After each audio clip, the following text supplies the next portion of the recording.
Yo, what's poppin', family? Welcome back to another episode of Jared Tries Trading. Thank you for joining me on this journey as I try to become consistently profitable at this day trading thing. Hope you guys are doing well. Hope you guys kept it green. I barely survived today, but as you guys know, I've been trying not to swing. It's been going great. I think I was 12-0, and then I finally took a loss yesterday. Closing down a trade too soon, and today I wanted to learn from that mistake and let my trade run. But if you were watching the market the way I was, I don't think anybody expected the sell-off that we got today. With that being said, here we are, 100% win rate. Took a quick trade on eBay to the downside, and I really only took a trade on eBay to the downside because I was overexposed to the long side. I log in this morning and I see madness. After this strong ass rally, I had like 6 or 7 stocks on my list, and I set up a bunch of alerts yesterday thinking that I'm gonna have so many trades to take because a bunch of stocks are about to break all-time highs or they're gonna break some downward trending algo lines. But no, they were all red by like $1. The whole market gapped down, and we, had persistent selling, as Pete would call it. Couldn't rally, and then we really chopped around for the rest of the day. Slowly drifted down. Right here, I thought, oh, here we go. See, they were just fucking around. Now we're off to the races. But what's been keeping me out of trouble is just trading what I'm seeing. And I've been pretty locked in on noticing or kind of having that instinct that a stock is getting weaker, if I'm on the long side. And today, I maybe wasn't as good, or I just was too confident in the pick. But which is a good thing because I'm holding it overnight. But we'll see. I joked with a couple of you down in the comments. I said, hey, after a good run, I usually take $1,000 loss, and it's usually from a swing. So let's get into it. Had a bunch of stocks on my list. I had MMM. That one obviously wasn't going to work out because the market's too heavy. MGM came up off on alert, but it was strong to the sector. So NUE, a lot of not really cream of the crop picks. PLD was one. Didn't take it. Didn't really set up. The energy stocks that I had, though, I had MRO and COP. MRO is my pick of the day. That's why I held it. And really, I guess let's go through the criteria. It was a break of this high right here. All-time high. Break of this white line. Strong to the energy sector. And I believe it is also strong to its own sector. Bam. So we're in the money with that. Now we just got to find the intraday entry. And like yesterday, excuse me, this is my level of entry right here. And well, I guess let me open it up for you guys. This white line is that break of all-time high. And like yesterday when it went off without me, I was not going to let it do that again. So I was more aggressive. I didn't wait for no pullback. I just got in right here. I think it was in this big candle right here. And right away it started working. And I was like, haha, I got you, mother. You know what I mean? And I was like, yup, I'm on my way. And then up here, it started getting a little iffy, retracing, not really breaking this level, not really testing the high of the day. And I was like, man, I should take my profit right now. But we were also above, this upward sloping algo line, from the D1 as well. And I was looking for that to provide some support.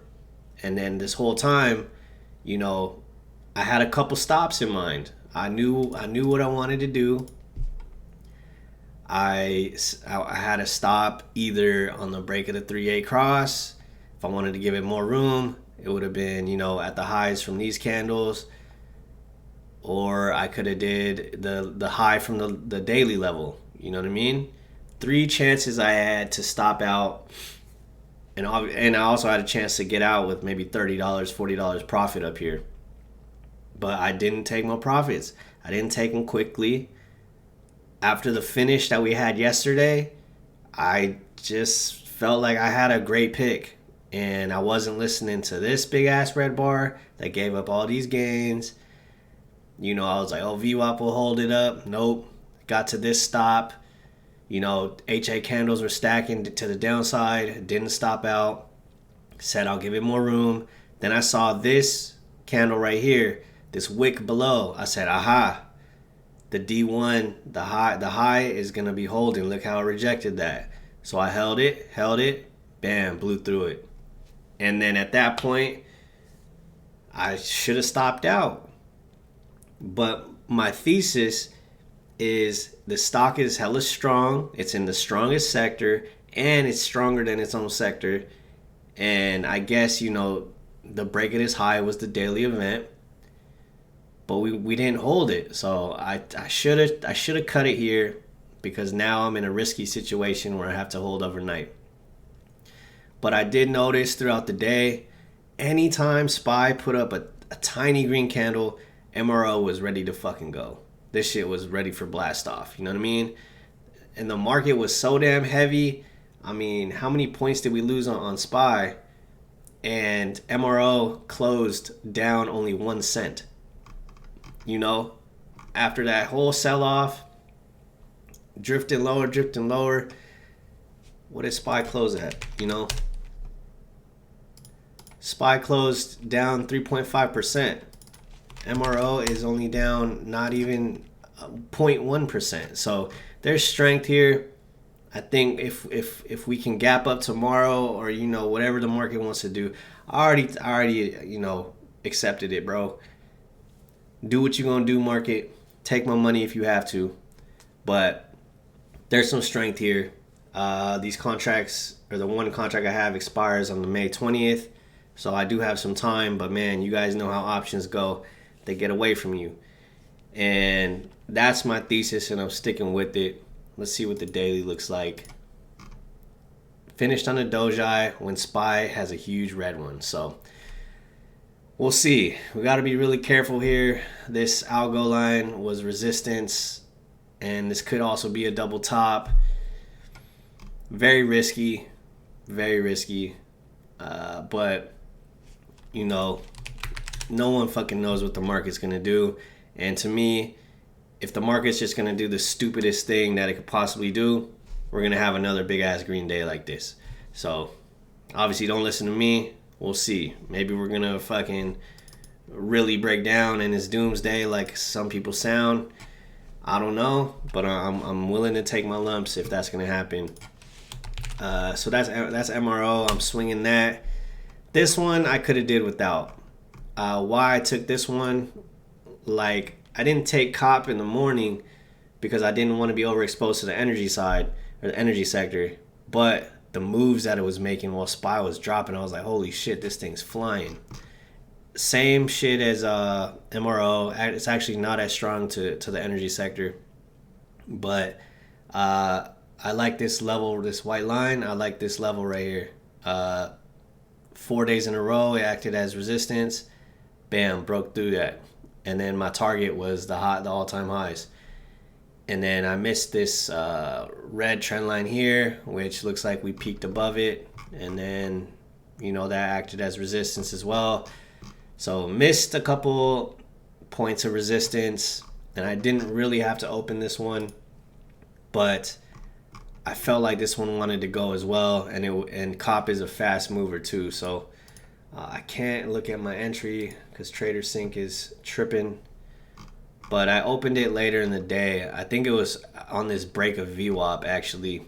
And you see what happened there. So could have just not risked it and not taken this trade. But I guess I got kind of greedy. I got greedy on this one. And I'm also swinging this one. We'll see what happens. And that's all we could do, really, you know. So just to recap, I was able to get a win on the day. I took eBay. Oh, I guess I'll show you guys that trade, huh? and my thesis behind it. I think a lot of people made money on eBay, but the break of this upper sloping trend line right here, break of this horizontal resist support, very clear, very weak. And then I believe, let's see, XLY is weak as shit. And is eBay weak to XLY? I believe so, or else I wouldn't have traded it. So all the factors lined up, proved it by being super weak. Every SPY drop, it dropped faster. Every SPY bounced, it didn't bounce that as much. And let's open this up. This was my 5-minute kind of intraday lines. I had, you know, this upper sloping trend line right here, and then I believe, damn, can I get my entry? Nice. I got in at 1350, which is right here. And so obviously we broke this upper sloping trend line right here, but then we put up some green candles. So I was just looking for confirmation, and you know, we crossed 3-8 cross to the downside, and I just got in here. And you know, I sat through some pain, but I drew out this downward sloping trend line as soon as I had a chance. You know, this made a wick right here, and that was going to be my stop. And then I got out at 15:20, so 2 hours later, really just because we were extended from the 8 EMA. And it sucks because this was looking like a green candle too, so I missed out on like 10-20 bucks just because I didn't wait for the candle to close. But I like my exit. You know, it was just that inkling, you know what I mean? Like this wick right here, buyers might be coming in, and then it was looking like a big green candle, which finished as a doji. But you know, look at this gap between the 3 and the 8 EMA. I was feeling like it was extended. You know, so I took my profit, especially on a day like this when I was already stuck in my longs. I wanted to take a win home. You know what I mean? So that's about it. That's what we're looking at. I hope you guys kept it green. I hope you guys were able to follow your rules. Yeah, I'm seeing a lot of people in the chat saying, you know, oh, the difficulty this week is 11 out of 10. People getting chopped up to bits, people taking big losses on long swings from yesterday because it seemed like everything's going back up. We really just, and this is what it says in Trading in the Zone, man, we do not know what's going to happen. The market could do whatever. The market does not care what we're doing. It's just probabilities, man. We picking good plays, and you know, we have to detach from that feeling. So, and that's what I'm trying to do with these swings right now.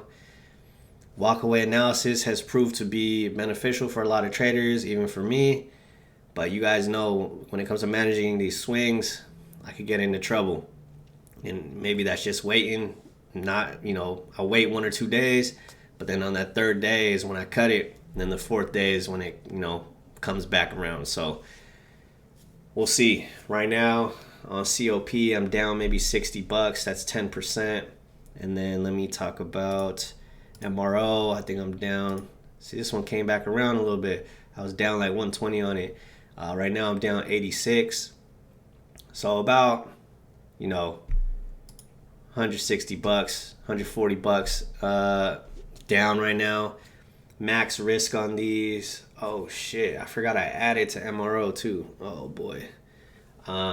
Max risk is about 500 for MRO and then 575 for COP. So obviously we're not going to let these go to zero, but you know, a little worried. But at the same time, what's the point of having this criteria? You know what I mean? I'm leaning on this shit. I got the whole sector behind me. Unless all the money leaves the sector, which has happened to me before, I think we should be cool, you know? So thank you guys for watching. Leave some comments below. How did you do? How do you guys think I did? Love the feedback. Love chopping it up with you guys. Don't forget to like, comment, subscribe. Share the channel if you think it's helpful for other people to see my beginning journey, and maybe they can learn something from my mistakes. Until next time, see ya.